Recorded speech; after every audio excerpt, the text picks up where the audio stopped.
Hello mistake र गल्ती एकै ठाउँ भयो क्या। यहाँ मैले बाटो हेरेर मात्रै म तलबाट आउनुपर्ने थियो होइन।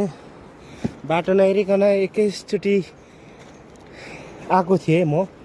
जुन चाहिँ छेउको साइड आउँ भनेको त हेर्नु सक्नुहुन्छ कि खल्डाहरू आमामा। बरु कुना साइड अलि राम्रो थिएछ, यहाँ अलिकति राम्रो थियो होइन। मिलेको थियो ढुङ्गा यहाँ त नि राम्रो वान मिस गेम फिनिस। जस्तै यो ढुङ्गाको यसरी सिँडी आउनु पऱ्यो। यो खोपेल्टोमा झाऱ्यो भने सकियो यार। यस्तो रिस्कमा चाहिँ मैले चाहिँ यहाँ मेरो बाइक चाहिँ बिचमा न उभो न उँधो हेर्नु सक्नुहुन्छ है। उँधो साह्रै छेउमा पेलेर आउनुपर्ने थिएछ। छेउमा पेल्दाखेरि पनि तल झर्ने डर, कुनाबाट अलिकति टर्निङ काट्नु अप्ठ्यारो होइन। त्यो हुनाले गर्दाखेरि म यहाँ फसेँ यार। यो स्ट्यान्ड नै लगाएको छैन मैले।